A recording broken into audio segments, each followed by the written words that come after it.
What's up? This your boy GP. This your boy Derrick. Ethan, back on the podcast. I wanted him to go second, but he fucked it up.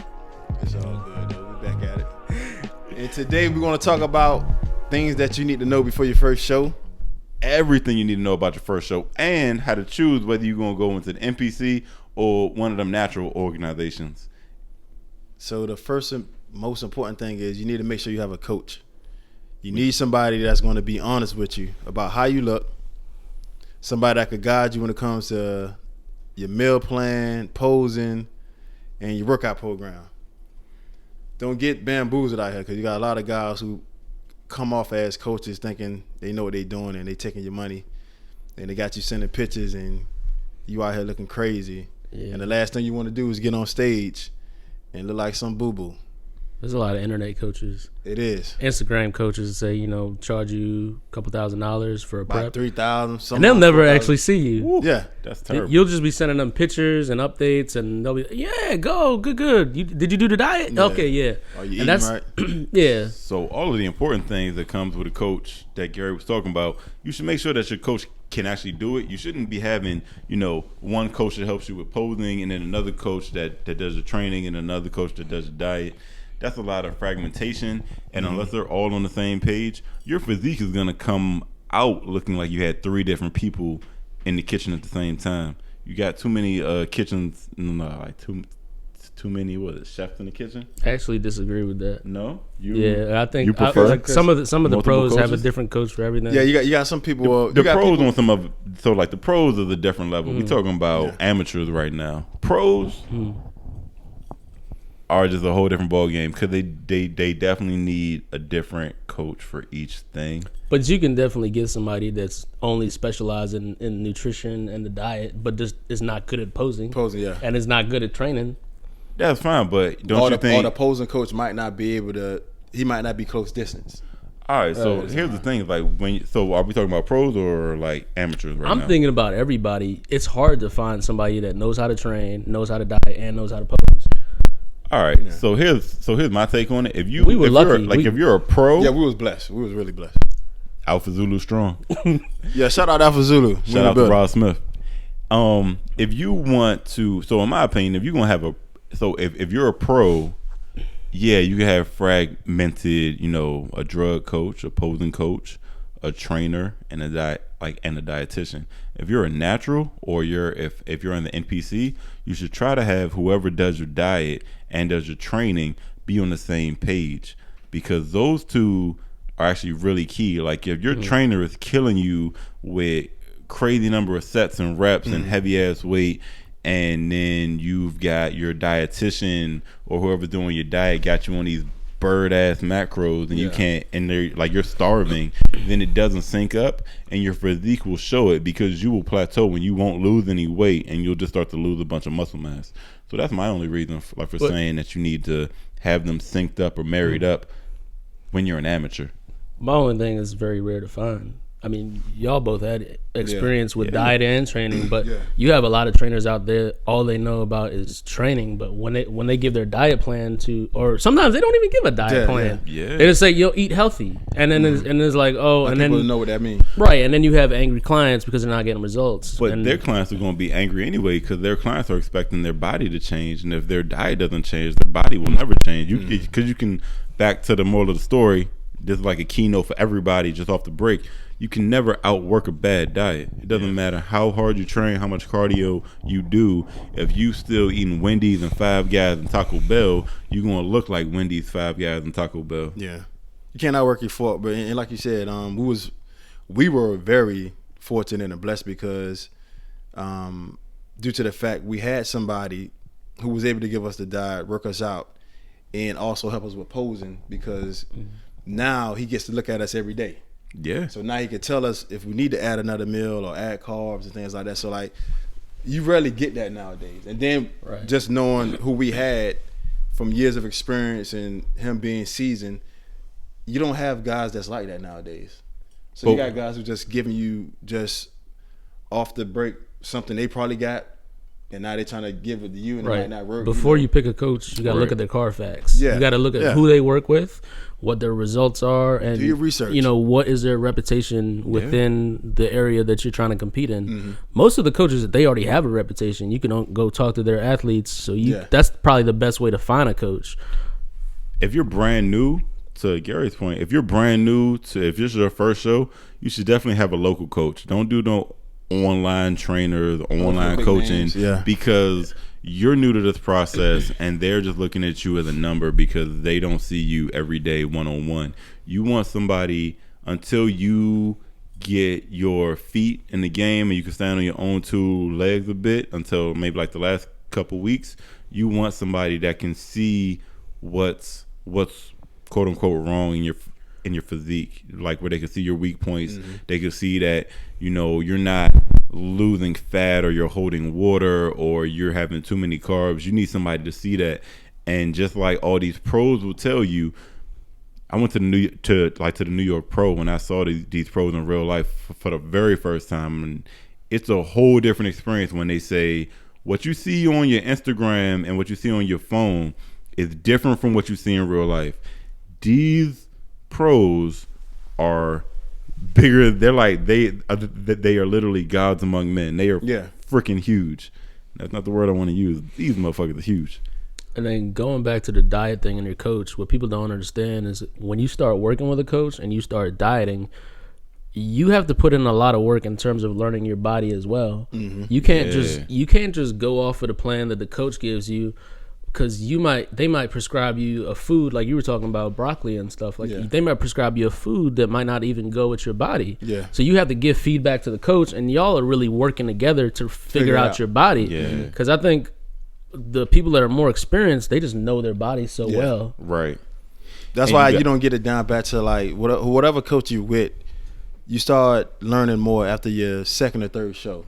Right. I after your third show, you told me that at my first. After your third show, you should know, okay, you and your coach, all right, this is what we need to do to nail it in at this time, stuff like that. So that's why it's important too. Also, whatever coach you do get, you stay there and don't be hopping from coach to coach. Right. You know, most people after their first show is like, oh, I lost, and you know, I feel I need a better coach and things like that. And hey, it's your first show. It's a whole new learning process too. When a new coach picks you up, they got to learn your whole body. Exactly. Again. Right. So every time you hop to a new coach, don't expect to be a champion until at least your second or third show. You can hop like from coach to coach, but that's only setting yourself back, because it's a tandem effort. It takes both of y'all. Yeah. But diet is very important, man, and you know, for a lot of amateurs and a lot of people, you know, you got to take in consideration you're not doing this for a living. Like, so you have a job you have to go to. So, you know, you got to communicate with your coach, man, and let them know, hey, look, I'm working a 9 to 5, certain meals I can't get to, I don't have the luxury of just getting to the microwave, warming up my meals and things like that. So, like, communication is very important, man. And also just knowing what it's going to take while you're doing this in the process of making sure you have the right person to guide you through it.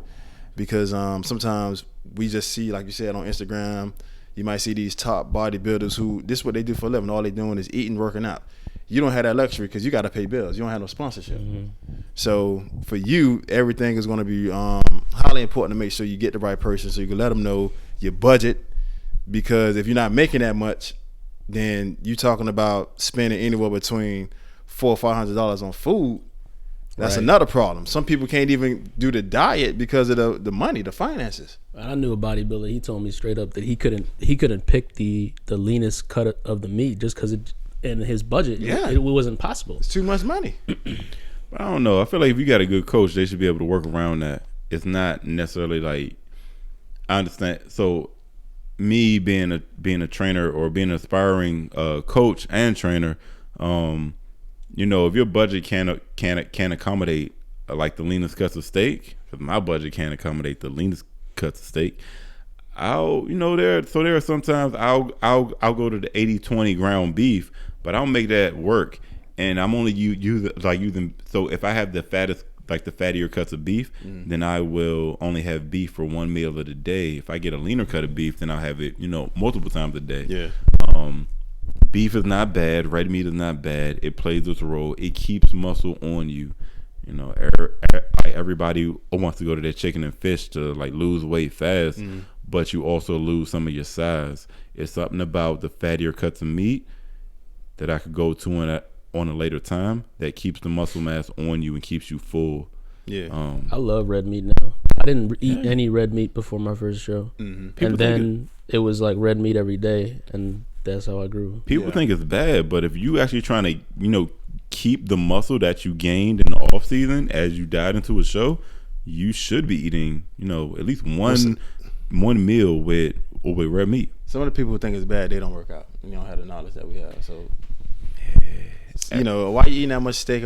I work out. Yeah. I remember they used to tell me that because I go into my weekends in my National Guard unit. They're like, so how many pounds of meat you eat a day? I'm like, I got 8 ounces here, 8 ounces there, 8 ounces there. And they're like, your colons must look like, I'm like, no, my colons are fine. I could pull a vacuum right now. Right. But the thing, and that's the other thing about it too, is like, I mean, this kind of grinds my gears, but it's about these vegans and the people that are hopping on it. So not the vegans who are tried and true and stick to it. They're on it for another reason. But the people that hop on it and they're like, oh, meat is bad, blah, blah, blah. And it's like, is meat the reason why you have a bunch of health issues, or is it the fact that your diet is all meat and all carbs?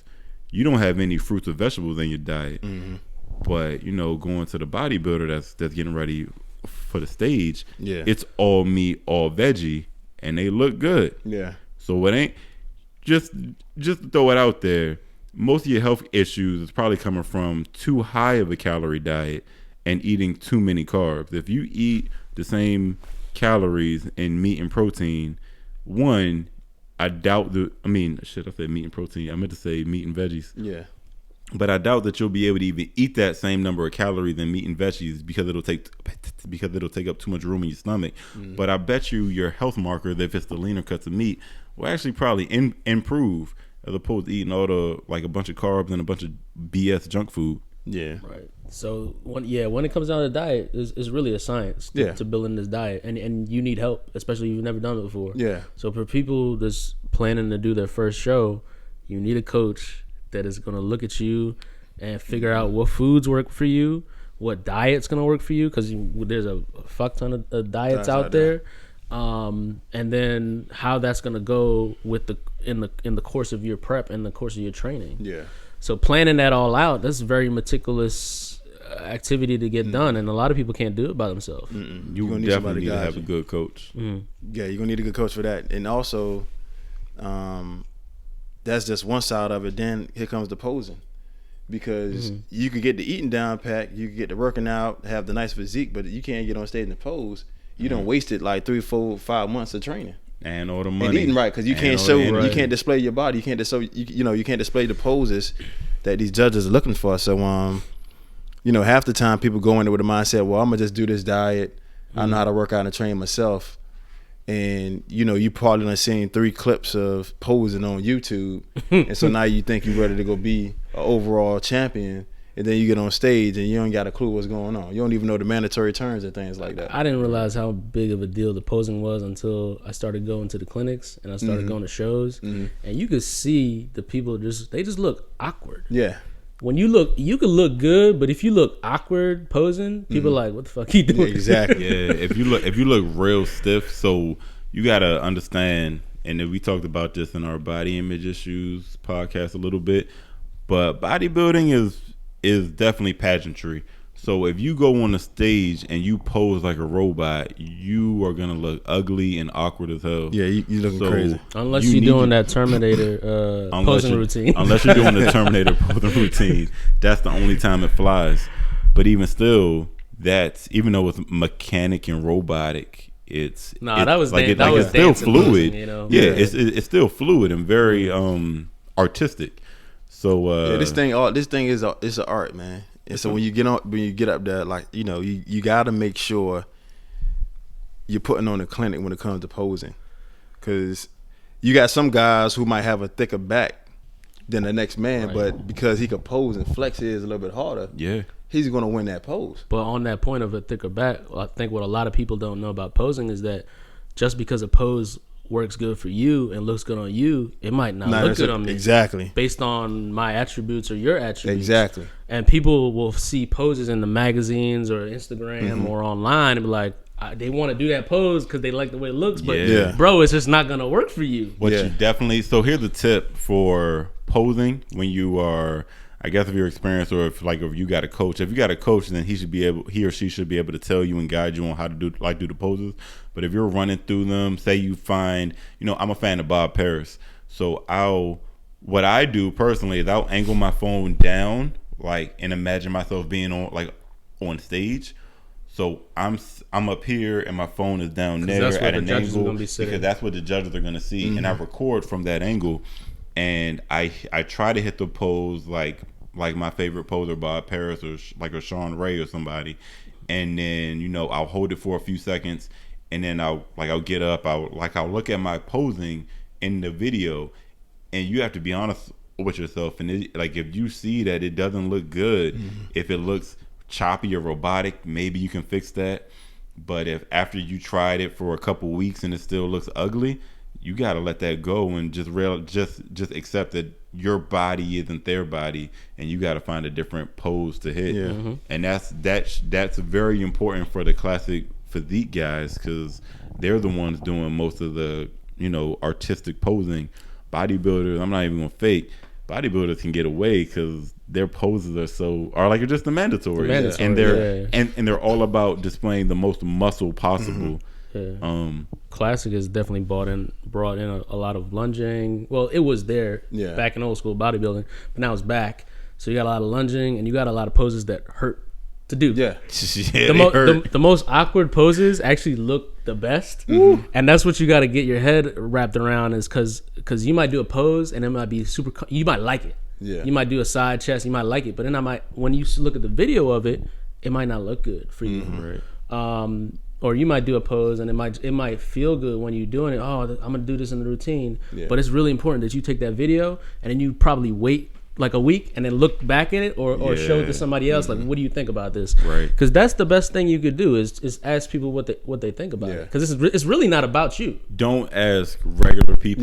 Make sure you ask ask experienced bodybuilders or ask judges that are in your area that can help you out.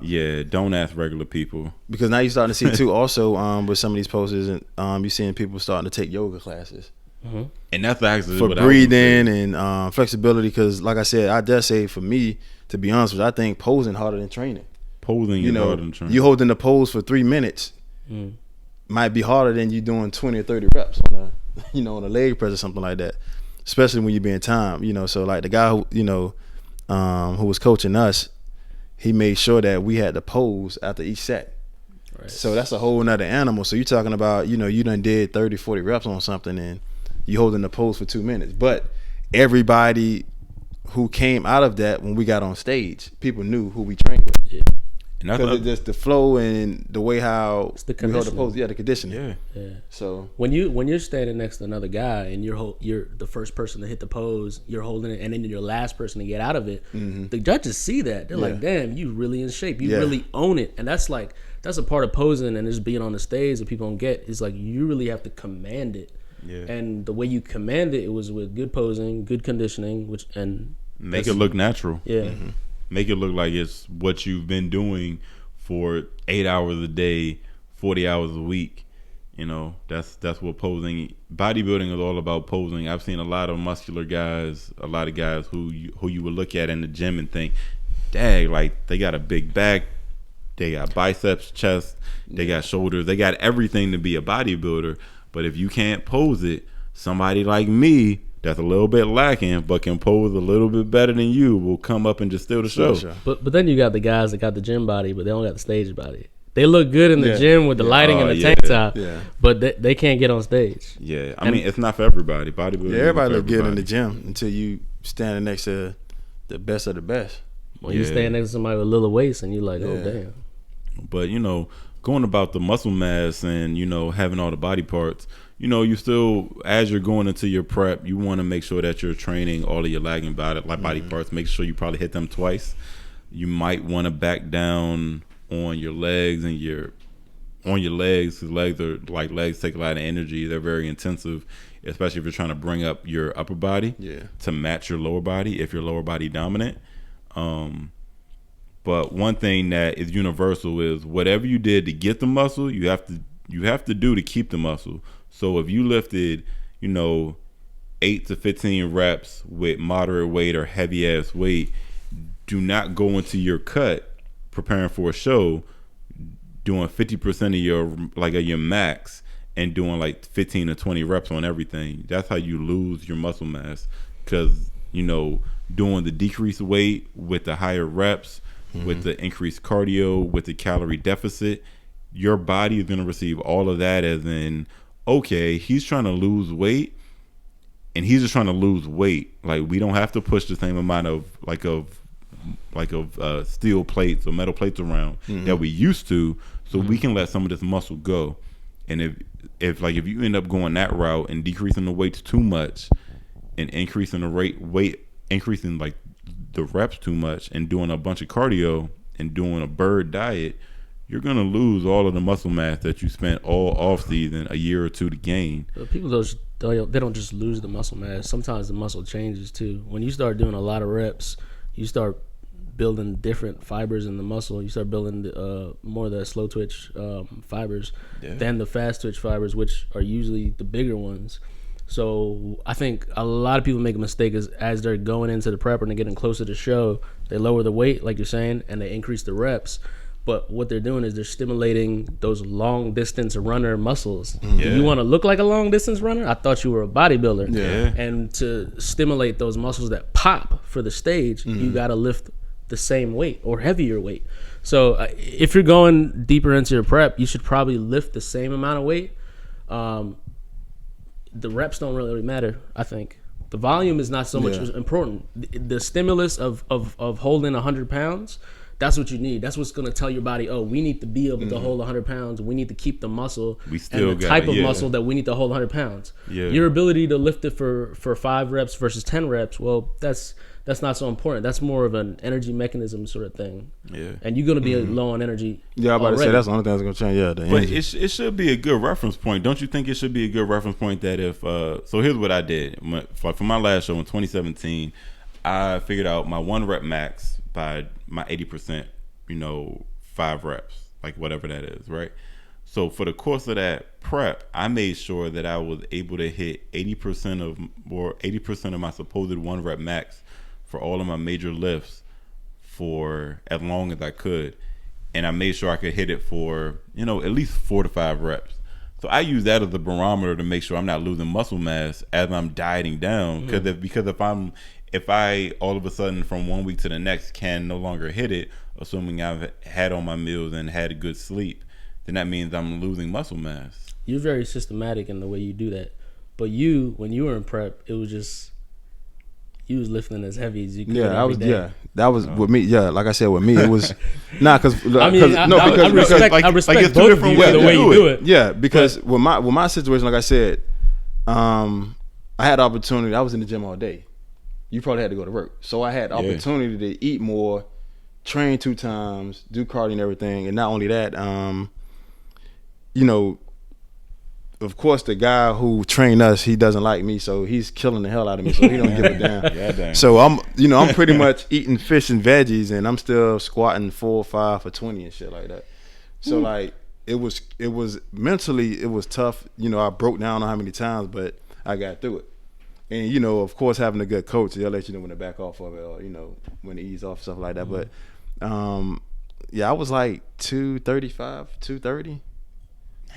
How did you guys factor in rest for your preps? Because I remember rest is hard, man. Oh my God, rest is hard, man. Like, I'm gonna be honest with you, I don't even know how you even can factor that in, because sometimes it's unrealistic, especially when you got a life outside of bodybuilding. Yeah. Because then you start realizing this world becomes like a selfish sport, because there's certain things that might be lacking in my house because I'm tired because of the things that I'm doing and the commitment to bodybuilding.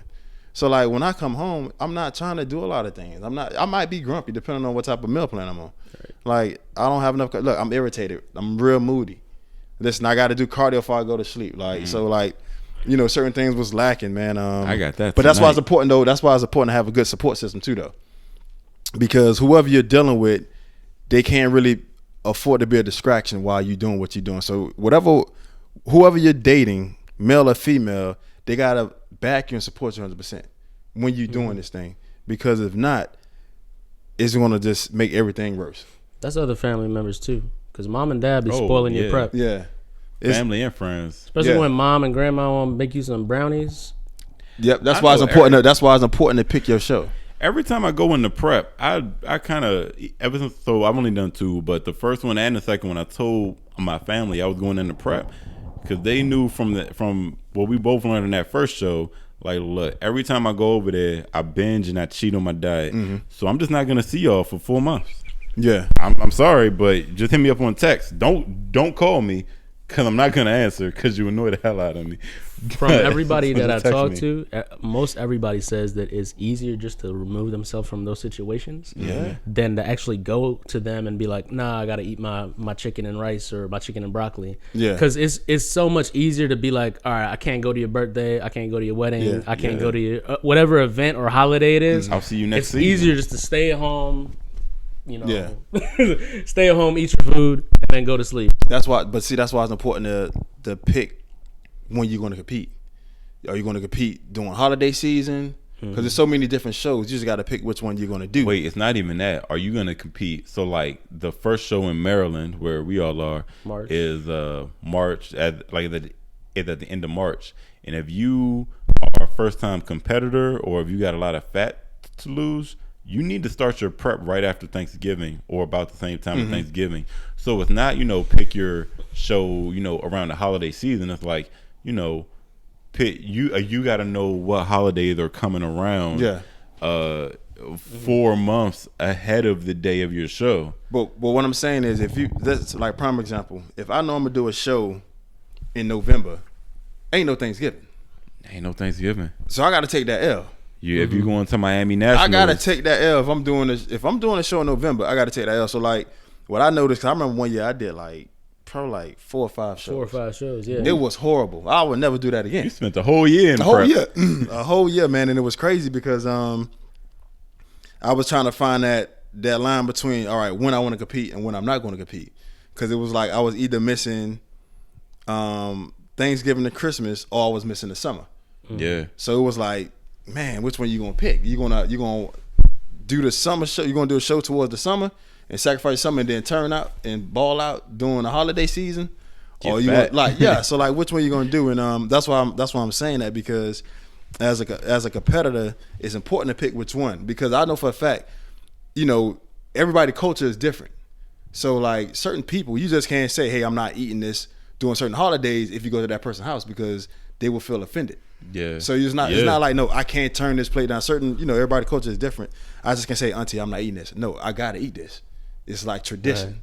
So it's better not to go. So it's better. Yeah. I'm gonna get wild out. I'm gonna get wild out even if I don't go. Yeah. I mean, because they're gonna complain about that. Yeah. The fact that you didn't show up to begin with. It's disrespectful. This is what we do. Like, what you mean? You was here for the other 30 some odd years of your life. What you mean did you not come in here this year? And they gonna spaz out on you, and you just gotta hit that joint straight to mute. But that's why timing and picking which one is very important. Because like you said, like some people, especially like people who are not in shape, this is their first time competing, you might do a prep, and whatever show you decided to do, your coach might pull you out of it because you might not be ready for it. Right. Yeah. So that's the right longer. Time out. If you got a really good coach, they will change what show you're gonna do. Yeah. And not try to kill you, because some coaches will just be like, all right, we're gonna take away more food and do more cardio, or lie to you and be like, oh, you look good, you look great, and you get on that stage and like fingers crossed that you look good, and then you in that back room, you're like, damn, these guys look I ain't got no friends. I ain't got no real friends. We done seen that. The other people in the background gonna be like, we done seen that a lot. Is this a warm up show for you, and your real show was like a month later? Because you still look like you got 4 more weeks. There's a lot of people that do shows for like a goal, like just to say that they did it. Yeah, just say they did it, or they do like a weight loss challenge or something like that. Yeah. I don't really think people should do that. That's a good point though. Just because you lose 60, 80 pounds does not mean you're a bodybuilder. Mm-hmm. but congratulations to you for losing a bunch of But weight, because that is a huge you see them on accomplishment. every show. But And then you sit there like, dang, why'd you do this to yourself? Those are two different things. Body, like I said in the beginning, bodybuilding, and like we said in the last podcast. Yes, for some of them it's just like a bucket list thing. Like I just want to do one. It's a bucket list. So I lost 60 pounds. I want to do a show. I don't care if I come first or last. I'm never doing one again. I just got one up under my belt. Right. So they could boast and brag to their buddies about it after they drink their little beer. I guess, but you eating nachos. Are you going to show that picture? To them, they look good. Yeah, to them, they look good. Because you got to think about it. If they done dropped 50, 60 pounds, that's like prime example. That's like if one of my clients did that. I'm not going to say no names, but if he did one, he done dropped over 60 pounds. So even if you come dead last in his mind, I dropped 60 pounds. And his girl don't even matter. But it's like, one that's my baby. It's one of the things of like, maybe you should take that glory that you have and just keep it to yourself. Don't put it on stage, because if you come in on stage, so if you're in a lineup and you lost 60 pounds, but your skin is loose and you still look like you could lose another, this is why 20 you need pounds somebody to be or have fucking 20 more honest pounds with of you, muscle. Exactly, and look at your body and be like, you're not ready. You're gonna be on stage, but hold on. It depends on dudes who have. Like Gary, who spent a year doing shows. But it all depends on what show they do, though. Has no body fat. Hold on, but it all depends on what show they do, though. Right. Because you could do a OCB show or USBF show, and you might be the only bodybuilder. You winning by default. You winning by default. Now. For bodybuilding, but everybody else don't know that, though. You just post out one. It might be the NPC, because NPC shows for bodybuilding ever since physique and classic. Yeah, there's only been a few guys in the bodybuilding. Like the actual category has been like maybe 1 to 5 guys on stage max at a time. That's because everybody converting to classic physique, because you don't got to be as big. Yeah, because right now, if you're doing bodybuilding, a lot of guys already know what it takes to get to that next. A lot of guys are not doing that. It takes a lot of drugs. A lot of guys are not doing that, man. It takes a lot of drugs to be a bodybuilder. A lot of guys are not doing that. So now you got everybody switching over or coming from bodybuilding to classic. So the classic guys are getting bigger every year, though. Yeah, and they look better. Wait, time out. Talk about bigger. Let's talk about these physique guys real quick. The physique guys are goddamn monsters. They're bigger than the classic guys and leaner than the classic, leaner than some of the classic guys. What do you? Who are you talking about? You probably talking about. I don't think of 3 or 4 of them. Raymond. Who I think you're talking about. So Raymond. And who was the dude that won it last year? It stole it from Lucky Libra. Oh, the dude with the big eyes? Waves. Yeah. His thing is waves. He had socks that got waves on them. I forgot his name. But just in general, the physique guys are actually getting, in my opinion, bigger than the classic guys, because classic guys got a weight cap on them. But these guys don't have a weight cap. They don't have a weight cap. But so their upper bodies are massive. Yeah. And even they got legs now, because you see their quads busting out of their goddamn trunks. Well, they wearing different trunks now. Yeah. When physique first came out, they had the bigger trunks. Now it's like the tight fit trunks. The little Speedo trunks. Everybody trying to show off. True. They're busting out of there. The criteria is just a little different still. Yeah. I look at the physique guys, and I know I used to clown them in the past, but I'm looking at the physique pros now that are at the national level and winning the major shows, and it's like, yo, they're big like bodybuilders. But that's just the nature of competition. If you create a new class, when they create physique, it begins like, how do I differentiate myself from you and you? Well, I gotta get bigger, or I gotta get leaner, or I gotta get something different. Same thing happened with classic. Yeah. Now the guys are getting bigger until this year, because I'll say it. They stole that shit from Breon. Because Breon should have won. He was leaner, he was bigger, he was denser. They gave it to Chris Bumstead. Think it's an agenda? I'm gonna say that Chris Bumstead is pretty. Chris Bumstead definitely looked better than he did the previous year. He definitely looked good. But if it was me as a judge, I would say Breon and George Peterson should have been fighting for 1 and 2. Bumstead should have been number 3. But I'm not a pro, so I don't know nothing.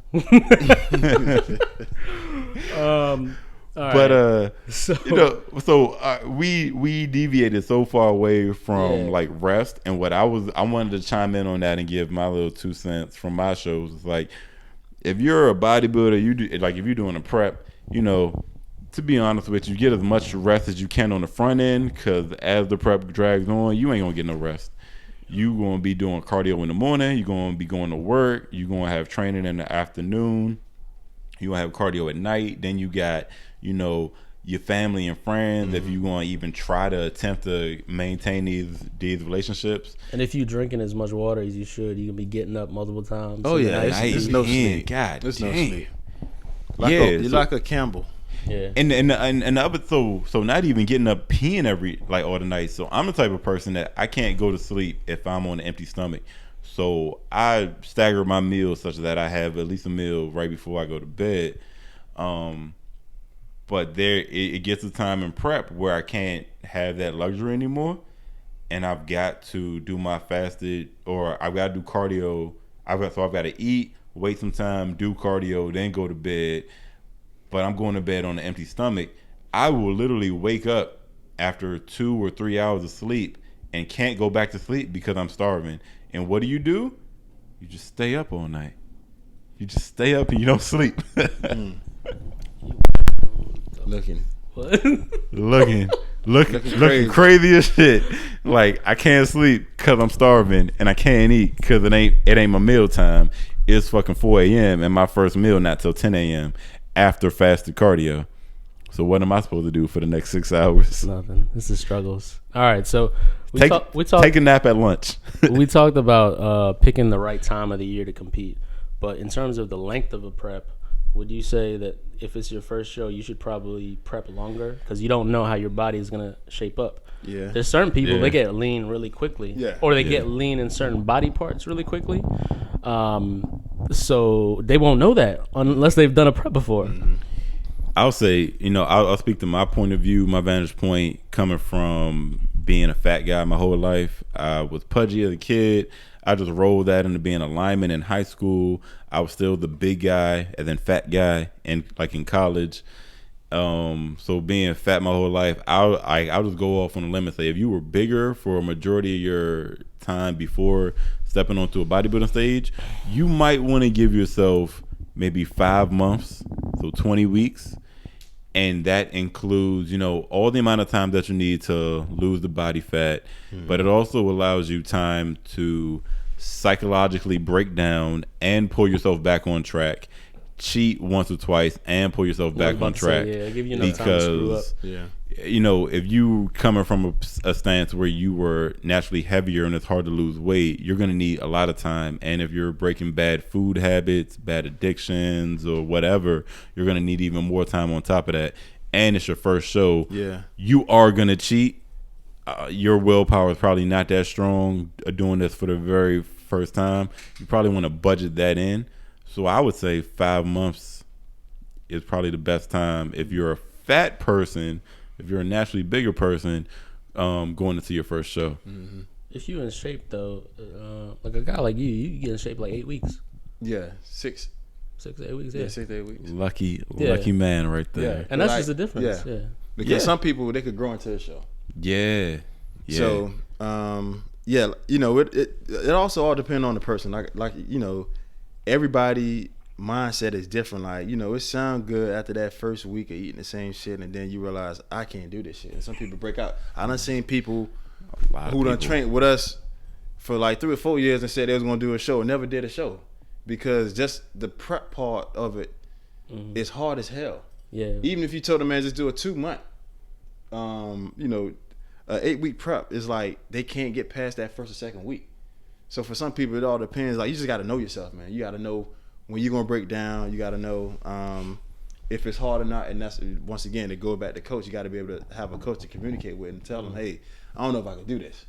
You know what? Switch it up or something. So speaking on that, I want to talk about that just real quick. Evaluating your own personality and knowing yourself. Mm-hmm. So I'm the type of person that I find comfort in structure and in so I find comfort in structure and in routine. So if I eat the same thing every day at the same time every day, it provides a level of flexibility because I know that's one thing I don't have to ever think about for the next 16 weeks. I don't have to think about what I'm gonna eat because I know it's gonna be this meal at 3 p.m. Every day. It's cool. and it frees me up to not have to worry about that, and I could divert my energy onto other things. And that's why, like, I'll kind of wear the same outfits, and that's how some of the successful people do it. I remember Mark Zuckerberg would, like, I think they said he wears jeans and a gray tee every day. And Bill Gates. And Bill Gates did that. There's a couple of people that do the same thing. It's a matter of, if you eliminate one of the choices or some of the choices out of your everyday activity, it frees up your mind to be more focused on the things that actually matter. If I don't have to think about a diet and what I'm gonna eat at 7 o'clock, 10 o'clock, 3 o'clock, or whatever, and if I know I don't have to worry about what I'm wearing because I'm wearing the same damn thing in the form of a uniform, then that allows me to put that much more energy into my prep. But if you're the type of person that, you know, feels confined by structure and rigidity, then you and your coach need to have a conversation and figure out a different game plan. That's why really a lot of really successful people hire chefs. Yeah, because the chef make you food, and it takes away that thinking. You don't gotta cook, you don't gotta clean, you don't even gotta think about what's coming to you. All you gotta do is eat it. It really doesn't matter if you're gonna compete or not. But I mean, this is something that anybody can take with them. Even if you're a typical 9-to-5 person and you don't even go to the gym, if you can eliminate like what you're eating for breakfast, lunch, and dinner, like thinking about it, you save so much. Because so many times back when I was doing a 9-to-5, the typical 9-to-5, lunchtime would come around, I'm like, oh, what am I gonna get? Yeah. What am I gonna eat? You know, it saves so much of that. Yeah. But you know, so me and you both train people. You train way more people than I do. How do your clients deal with that? Because I know everybody that I think all but one person that I've trained have guided has had an issue with eating the same meals every day, and they break their diet religiously, like at least twice a week. And I'm like, bro, you helped me make this diet for you. You chose these foods, and I didn't tell you had to eat this, like the steak and broccoli at 3 p.m. I said it doesn't matter which. You could have oatmeal and eggs at 3 p.m. if that's what your day calls for, or if that's what you feel like. And you know, so I go through a process where I'll work with the client to make them like their diet. I kind of make them choose what foods, and I just structure it in a way. Yeah. And they still break their diet. So how do you handle, you know, so how do your clients? Well, when you give somebody structure, it shows whether or not they have discipline. And so, you know, like prime example, so, you know, my meal plans, they rotate every 10 days.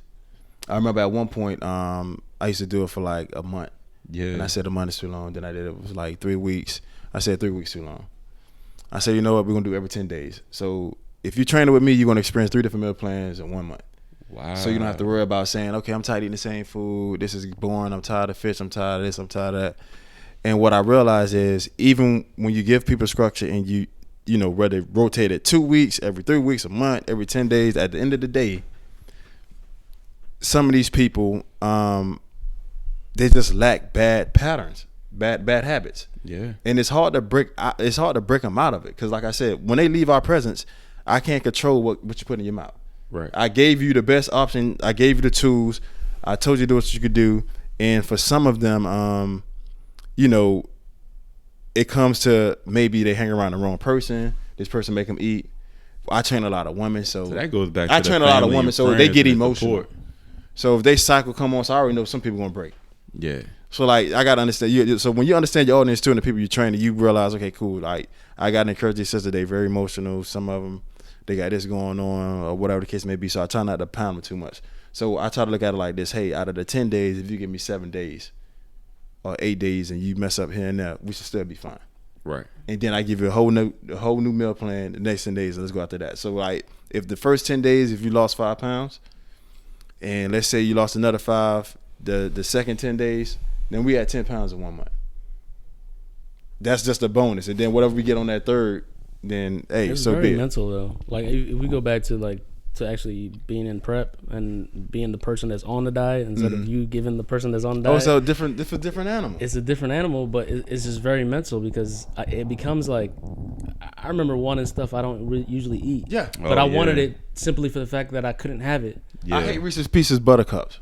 I wanted it all doing my I hate Sour Patch Kids, and I wanted Sour Patch Kids. Even dog food smell good when you on prep. Oh Lord. Yeah. When you know, we're saying from certain foods. I ain't even gonna fake. I had in my attempt to do a show last October, I found myself, I was sticking to my diet, and then I took one of the fattier pizza meat out of my diet, and I found myself wanting cheese and like these salami sticks and pepperoni sticks, and I was like, yo, I would never eat this BS some pregnancy at cravings. any time of the year, but now I got a fiending for cheese and pepperoni. Like I want a goddamn pizza. There's a lot of cravings, and I don't even eat pizza. You never know like how many food places there are until you on a diet and you driving around. You're like, I didn't know there was a Wendy's here. I didn't know there was Taco Bell here. You start seeing food everywhere. Pizza Hut, all these commercials. You know, I think it was something that you said. It was like it's like the discipline. I think what got me with one person that I'm working with, or that one person that I worked with in the past, and it got me was like, you know, he was on a calorie deficit diet, so yeah, it's gonna be hunger. But when he would cheat off the diet, like I actually built into his diet. I said, yo, bro, if you eat all this food and you're still hungry, here's an extra meal that still keeps you at calorie maintenance that you can have once in a while, one of those hard days. And what got me the most is, you know, this person would skip out on some of their cardio days, make excuses.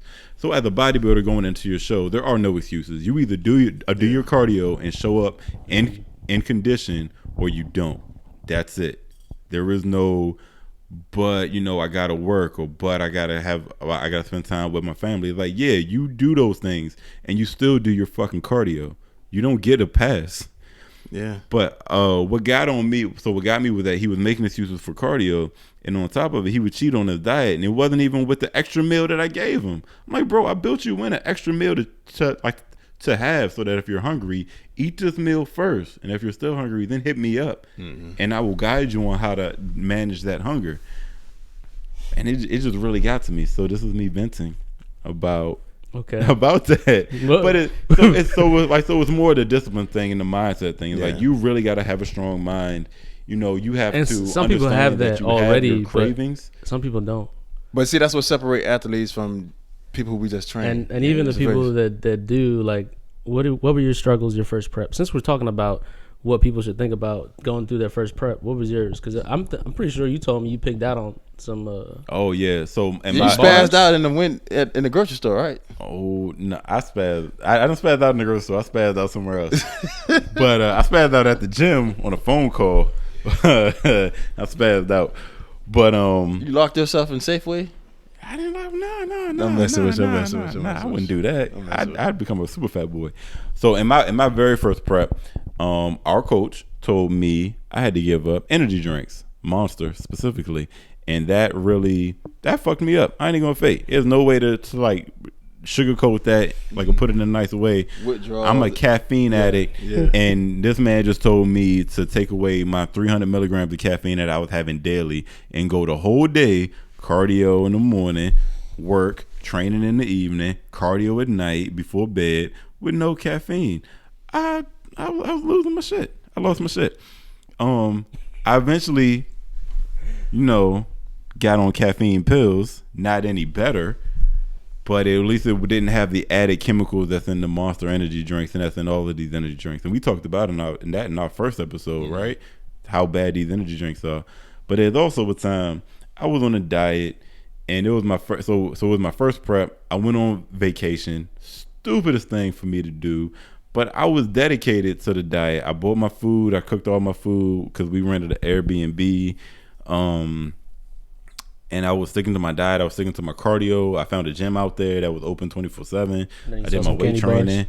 No, I didn't see no candy bars. I was coming home from the gym from doing my nighttime cardio, back to the Airbnb. I passed the gas station. I had to put gas in the car anyway, so I filled up. I'm hungry. I'm starving. I go inside. I'm like, all right, I'm gonna just get like one thing. I grabbed one Quest bar, paid for it, walked out, ate it in the car while I'm pumping gas, or ate it while I'm pumping gas. I finished pumping gas.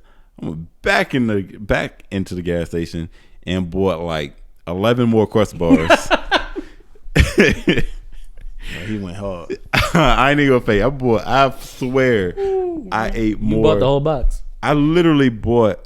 I for a fact know I ate probably like 7 in that night before I went. So before I could pull myself together to say stop, had already eaten like 8 of them, and then I still had like 3 more days in a vacation and 4 more Quest bars left. What the fuck am I gonna do? I'm gonna eat them. I paid for it. What about you? First prep. My first, fucked up my first prep. To be honest with you, I didn't know what the hell I was doing. I didn't have no coach. It was pretty much one of those things where that was the OCB show. Yeah, that was the OCB show. So that show there was one of those shows where a couple of guys from the gym was like, "Man, you got a nice physique, man. Maybe you should do a show."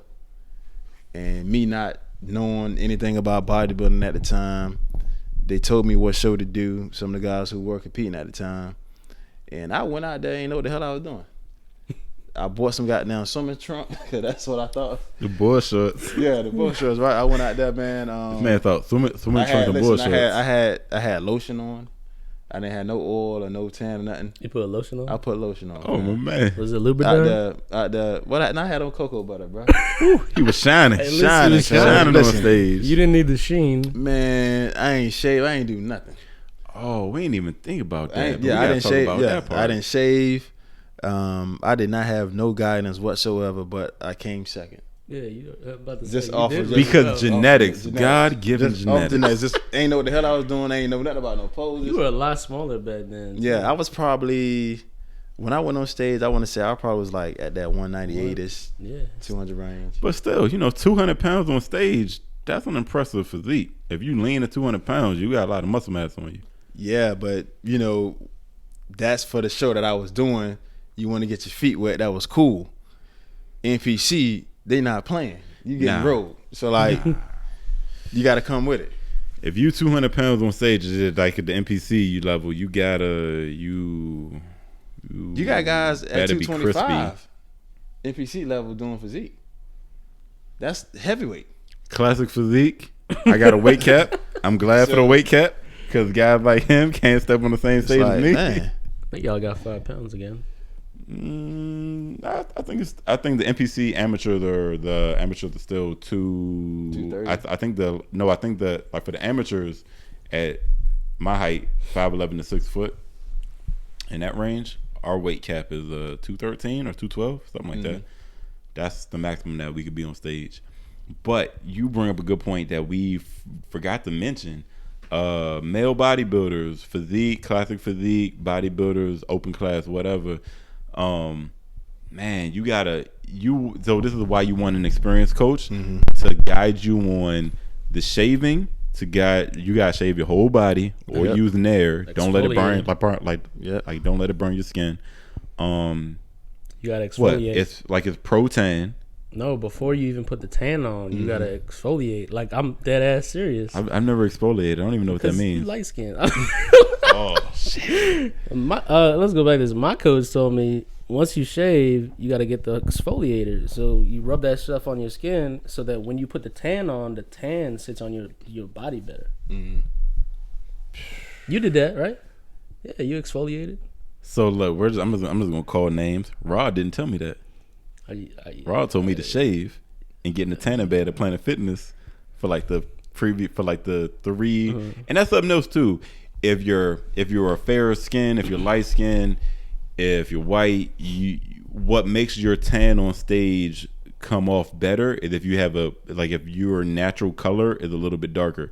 So me and people, my complexion are lighter, you may be a little bit darker too. You probably will have to get in a tanning bed for maybe a couple of weeks before the show. I start to get in a tanning bed. So you get to? I tan for weeks. Weeks or a week? For weeks. Yeah. Weeks. Yeah. Pour whatever little water and So I feel like 8 weeks before the show, I start getting in a tanning bed. Yeah. I'd actually started liking it because I was prepping during the wintertime, so there was no sun. And I was like, do I got like seasonal, depression or something from not seeing the sun? Because I like going in the tanning bed, feel the warmth and stuff. But yeah, my body looked way better when I was darker. And then when you put the tan on, the tan just sits better. Yeah, when you're darker. When you tan, whether it be in God's sun or in the tanning bed, you have a few weeks underneath your belt. You get your natural skin tone darker. Yeah. It makes the actual tan that we apply on it holds better. It looks better. It looks cleaner. It looks more natural. You present a better package on stage. And then after you get that tan, So our coach likes to give the little old school type of tan where you like pat it on. It's like you brush it on. You paint it on. The airbrushing, he's always directed me against it. I know he's directed other people against it. It looks like shit. Yeah, because it depends on who is doing the application, and at some of these NPC regular shows, if they've got one person tanning and one person doing the spray tan, and you've got 500 competitors or 1,000 competitors, bikini, physique, women's figure, women's physique, open bodybuilding. It's a noticeable difference. These people that's doing the tans for everybody get tired, they get lax, they have so many people that they can't give you the right attention. So that's the case for getting somebody else to do your tan, getting an experienced coach, or getting a private person that can help you with the tan. Get your girlfriend, or better than a random girlfriend that don't know how to tan. Get somebody that has experience putting on the tanning product. I put your tan on. Yeah, it was him and Josh. Yeah, and it was the weirdest thing too. I was like, yeah, but I mean it's weird. I ain't gonna sit here. It's not weird. This was GP. On the toilet, right? Standing up on the toilet, and this is me. It's going through. Yeah, and then Josh's girlfriend come in, and I'm like, damn, this must look awkward as hell. This man had butt ass half. You got the thumb. He's in and I'm just posing trunks, man. I'm painting their leg. We got another thing to talk about too. The fact that they call these male thongs posing trunks is a goddamn shame. Yeah, but that's what it is. But also about tanning too, a lot of people always ask why bodybuilders always covered up or wearing hoodies and things like that. Especially during the summertime, it's important we stay covered up, because when you wearing short sleeve shirts like this, when it comes to tanning, it's hard. You get this, you get these awkward ass tan lines. Yeah, sure it's there. And so when you get on stage, you're not as polished. It's February. When I get a tan in the summertime, I actually hold it for a long period of time. Oh, really? Yeah.